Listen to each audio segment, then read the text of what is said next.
Ma'am, stop. They can't Store just called take it my in. food away. We got kids. EBT's gone. What are we supposed to do? Starve? Don't be surprised when we start taking it. People gotta eat. You guys, I can't stay quiet about this.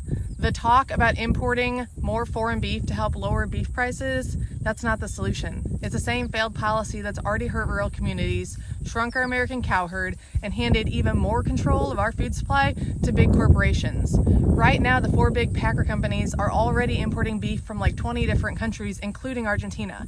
They're allowed to sell that beef right beside American beef without a label telling you the difference in the grocery stores. Without mandatory country of origin labeling laws, you as a consumer have no way to know where your beef came from. And that's exactly how the packers like it. More imports won't fix the problem. They'll make it worse. Every pound of foreign beef that's brought in weakens our own cattle industry and puts our nation's food security further at risk. If you care about keeping America's food supply strong and supporting American ranch families, the best thing you can do is be buying ranch direct. Obviously, we'd love for that to be from us at Diamond H Ranch. But even if it's not from us, find a rancher you trust and support them. When you buy ranch direct, your money is going directly to a hardworking American ranch family, and that's the future of American beef. So buy direct, and even better, take a minute to call or email your senators and representatives, tell them to oppose any increase in beef imports from Argentina, and to stand up for American ranchers. It really does make a difference. Let's put America's cattle industry first. More imports aren't the answer. You are. It's bad enough that you're taking food away from people and families, but you're also taking revenue away from our grocery stores and our farmers. That's a big deal for the American economy. Our stores, they're going to be losing revenue. And what are they going to have to decide? They're going to have to cut back on worker hours. They're going to have to lay people off.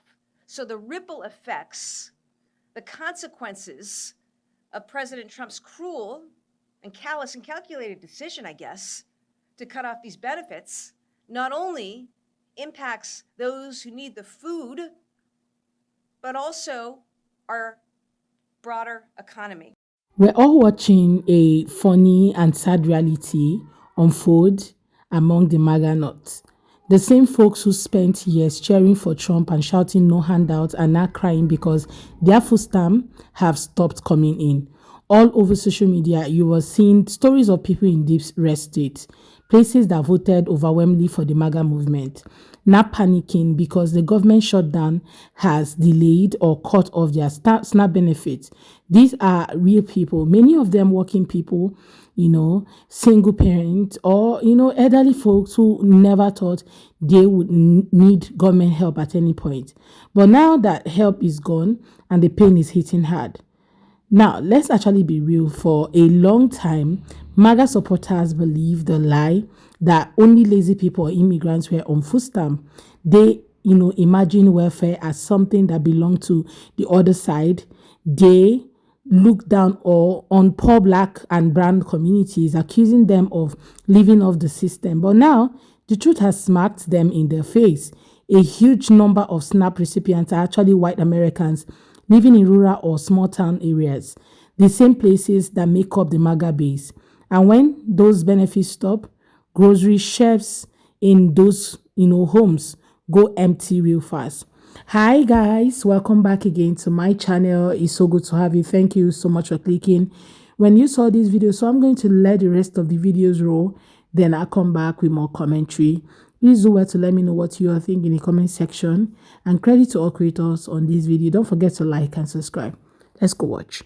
The world would be a much better place if we made farmers famous instead of Wh1te and Labubus. Here's some stats that will absolutely blow your mind. 80% of farmers have another source of income. Nearly half work 200 or more days off the farm per year. We've lost nearly 200,000 farms over the past decade. U.S. farmland has fallen by 75 million acres since 2000. People have never cared less about where their food is coming from. Meanwhile, as a society, we are using the decentralization of resources like the internet and AI to make stupid people famous, dumb things popular, together and pull focus away from what really matters. Imagine if we use social media to support our small local farmers and create a better food system. America's farmers are facing an existential crisis that threatens our food security, rural communities, and only we have the power to actually do something about it. Trump just made a post on Truth Social and talking about China purposely stopped buying American soybeans and that it's an economically hostile act. Then he threatened to stop buying cooking oil from China. I am here to help you to understand what he's actually talking about. Let's break it down. First, China used to be the biggest buyer of U.S. soybeans. Most of the soybeans are for cooking oils or for animals, cows and pigs and chickens, all that kind of stuff. This is not hostility. That's economics. This is capitalism, which American politicians love it until it doesn't work in their favor. When you tax and threaten your main customer, they move to another suppliers. That's how free trade works. Now, you probably already know, but Trump didn't mention the U.S. Treasury recently approved about $20 billion of financial package for Argentina. Political aid to, disguise as economic support. Basically, the U.S. want Milei to stay in place, and that's why they give him the money. Right after that, Argentina cut export tax on soybeans, and China immediately bought around 20 ships of Argentine soybeans, which carrying about 65,000 tons. So U.S. taxpayers' money ended up helping Argentina undercut U.S. farmers. This logic is just mind-blowing. This is not foreign victory. This is a self-inflicted damage. Now the cooking oil thing. The U.S. does not really buy cooking oil from China. It buys used cooking oil, waste oil, grease, connected from restaurants to make biodiesel, jet fuels, and those oils powers trucks and planes, not really kitchens. The reality is the trade war does not really hurt China's government. They hurt American farmers.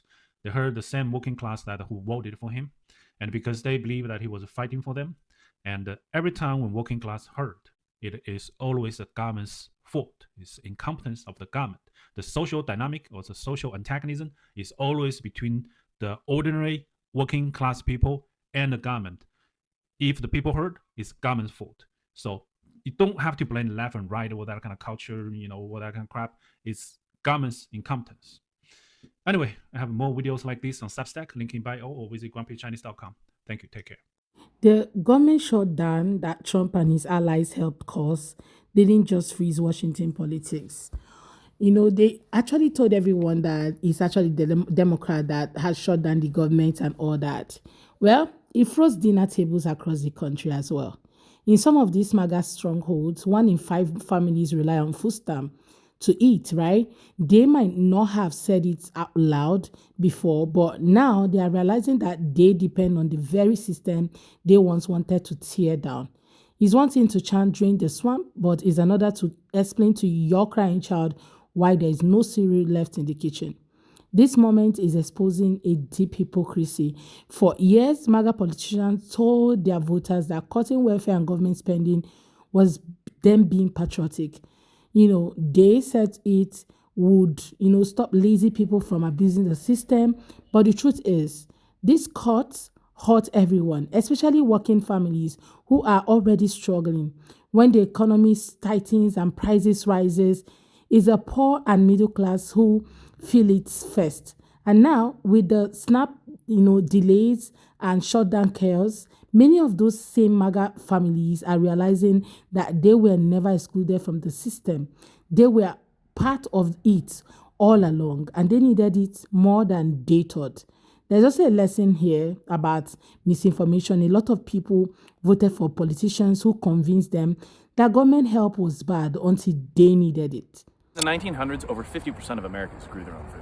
And in the 1940s, victory gardens supplied nearly half of the nation's food supply. Then in the 1970s, processed oils and convenience foods took over. Now in the 2020s, less than 0.1% of people know how to grow anything.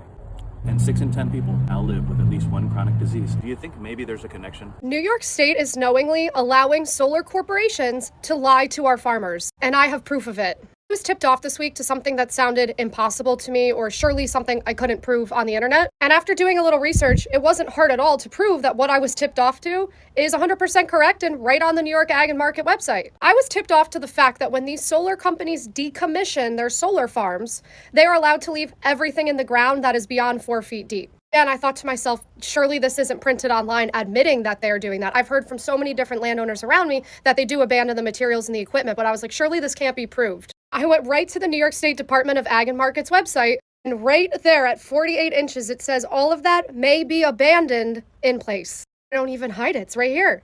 Then I looked up, what are they abandoning in place? And here's the list of what gets left behind in the soil that they are telling farmers will be farmable, will be arable when they're done with their solar farm. Layman's terms, that means metal, copper, aluminum, PVC, plastic, contaminated backfill, you see it all, is going to be left in that soil 4 feet down. These companies are coming to farmers' doorsteps, physically knocking on their door and lying to them. I saw it at the Fort Edward hearing I went to. Farmer after farmer got up there and genuinely believed their land was going to be usable when this is all said and done. It doesn't take a rocket scientist to know you probably can't farm land that's contaminated with lead and cadmium 4 feet down below the soil. I looked this up even further. It's actually common knowledge that when a solar farm is done with a piece of land, it is essentially a contaminated industrial field or a brown site. Regular corporations already do that to the land, but my issue is these solar corporations are lying, blatantly lying to these farmers to get them to hand over their land, and the state is in bed with them, allowing them to do it. It's right on their website. They are allowing them to abandon their equipment 4 feet down in our soil. I even looked up for the Fort Edward solar project going in the town over from mine. It's right there in the decommissioning files. And even better, for the residential land in question for Fort Edward solar, they only have to go 3 feet down to remove what they have and then abandon the rest. They use the word abandon. They are lying to you. They are lying to these farmers. I have a major problem with that, and I fully believe this needs to be tried to the fullest extent of the law. And that is what I'm hoping to do with my nonprofit American Land Rescue Fund. Again, thank you to everyone who has supported this week. We have a long way to go, and with each passing day, what I am uncovering here continues to blow my mind, and I didn't even think that was possible. This corruption is so deep, and I'm committed to exposing it here as long as I can. So these guys were actually told that hard work alone will keep them afloat, but that's not how the real world works. Hard work doesn't always guarantee stability. When groceries are up 30%, rent is sky high, and healthcare costs are, crushing families. People can't eat, pride, or, patriotism. So now, when their food stamp cards show zero balance, they are forced to confront what many others have known for years. Everyone needs a safety net at some point in their life. What's even more ironic, it's how many of these same people mocked others online for needing help. Remember all those Facebook posts about lazy liberals living on government benefit? Now those same people are making videos crying about not being able to buy groceries for their kids. Karma works in mysterious ways, right? It's not about laughing at their pain, but it's about seeing the consequences of blind loyalty to politicians who never cared about them in the first place. Meanwhile, the politicians responsible are sitting comfortably. They're not missing meals or worrying about feeding their children. They are busy blaming each other while ordinary Americans, especially the ones who voted them in, are the ones suffering. That's the part that stings the most. MAGA supporters are learning that when politicians talk about cutting waste, what they really mean is cutting you, your benefits, your safety net, your survival. There's a deeper moral here, right? Government programs like SNAP exist for its reason. They are not charity, they are lifelines. Millions of hardworking Americans depend on them, whether they admit it or not. And when those lifelines are cut, it doesn't just affect the poor, it affects entire communities. Local stores lose businesses, food banks get overwhelmed, families start fighting, desperation grows, the ripple effect is massive. So in the end of this whole thing, this crisis is forcing a harsh, moment of truth. The MAGA dream of small government sounds good until people realize that small government means less help when, times get tough. So it's actually kind of a wake-up call for a lot of them right now, right? It means fewer safety nets, fewer protection, and more hunger. It means turning your back on the very system that keeps millions of Americans from falling into poverty. So yes, MAGA supporters are freaking out right now, but maybe this wake-up call, will lead to something better. If you think it's possible, right? Is that even possible with MAGA, right? Maybe it will also make people think what government help really means. Maybe to make them see that unity and compassion matter more than political pride.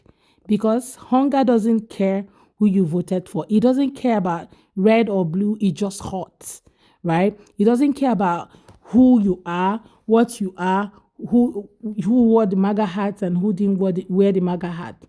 And this is exactly what everyone has been telling these guys was going to happen. That's even the funniest and ironic part of it, because everybody actually warned them that if you vote against your own interests, then you have to be ready for the outcome of voting against your own interests. But now, yeah, a lot of them didn't actually listen when people were really warning them about what is to come, how it's going to happen, and all of that. And now that reality has set in, there are just so many of them freaking out on the internet. Grocery bill is high, electricity on the roof, employment is something else. And not only that, the wages are not increasing, but your cost of living increase on a daily basis because even the rent is on a high side. So many people cannot afford to live anymore.